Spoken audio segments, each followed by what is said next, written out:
وضوح الرؤية والغاية، طموح كبير ماله نهاية، وحزب النور رفع راية وضوح وطموح. السادة الحضور الكرام، مرشحي حزب النور على القائمة والفردي، السادة الحضور الكرام، السلام عليكم ورحمة الله وبركاته.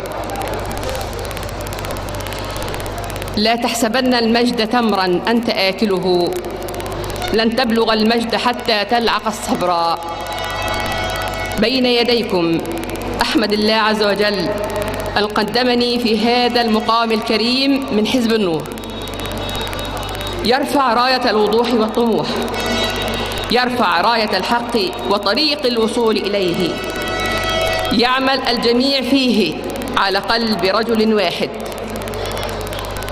وله رؤية واحدة، له هدف واحد اسمه مصلحة الوطن بما يرضي خالق هذا الوطن، من خلال فريق عمل كامل متكامل في كل التخصصات بأعلى الكفاءات للعمل في كل الملفات، من أهمها ملف المرأة والطفل والشاب والفتاة، الأسرة المصرية. المرأة من حزب النور في البرلمان تثمن أن الأسرة أساس المجتمع، تتكامل فيها الأدوار، الرجل والمرأة والأبناء والأطفال والشباب، وأن الأسرة وحدة مجتمعية محورية لا بد من العناية بها عناية خاصة لضمان بناء المجتمع واستقراره. نبدأ أولاً بالمرأة التي لها مكانة سامية في المجتمع، هي نصف المجتمع وتربي وتنشئ النصف الآخر وترعاه. من حرصنا أن تكفل الدولة وتتكفل لها بحياة كريمة وكيان مستقر وكرامة لا تهدر. كان دور حزب النور من خلال برامجه أن يسعى أولاً لتهيئة البيئة المناسبة والمعينة والمحفزة للمرأة المصرية كي تقوم بدورها الأساسي من رعاية أسرتها ومن ثم مجتمعها. ثانياً الحفاظ على حق المرأة في التعليم، ابتداءً من التعليم الأساسي الإلزامي، والسعي لحل جذري للزيادة الملحوظة في الأمية لدى المرأة، والترقي بها في مستويات التعليم المختلفة حتى التعليم الفني والأسر المنتجة.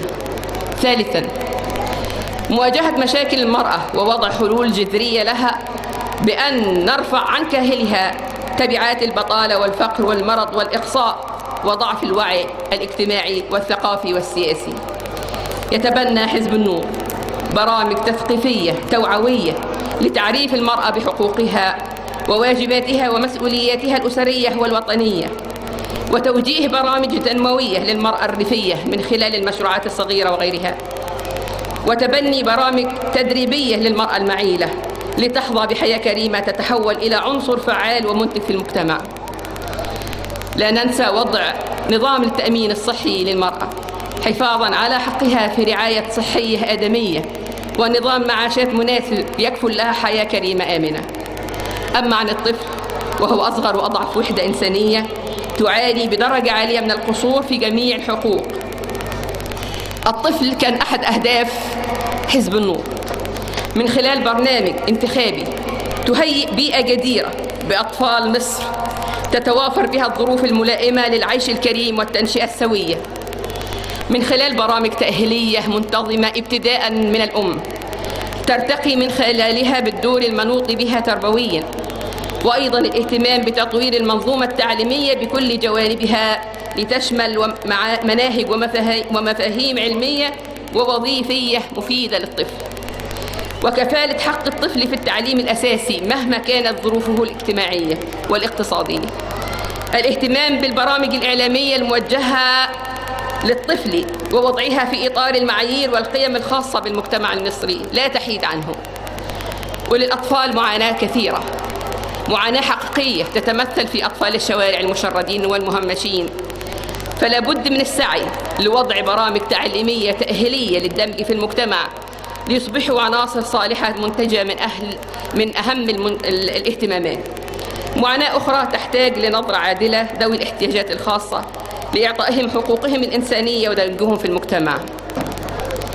الشباب الغالي ثروة حقيقية في مصر، هو قوة وفتوة، قوة جبارة اقتصادية تبني صرح الوطن وتضمن منعته وقوته الاقتصادية إذا تم دعمها بتقدم علمي مناسب. قوة وفتوة كمتطلب رسمي للعمل السياسي، فالوطن والحزب الذي لا يضم في صفوفه ومؤسساته شباب ولا يجدد أعضاؤه بدماء جديدة يتحول إلى نظام ضعيف مترهل لا تقوى كوادره وقياداته على العمل.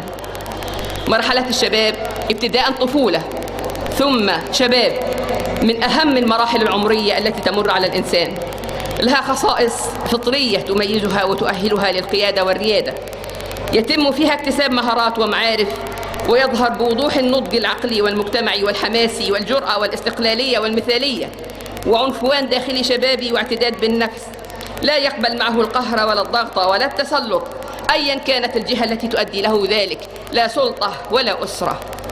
نحن لا نحمل عصا سحرية، إنما نحتاج للعمل والصبر والمثابرة معا بنور على نور في طريق النور.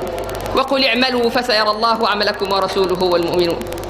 لا تضع صوتك أخي أختي إلا لمن تظن أنه يحمل همك.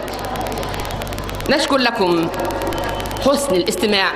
سلام الله عليكم ورحمته وبركاته. فأنا صوتي عشان بلدي لحزب النور، فأنا صوتي عشان بلدي لحزب النور.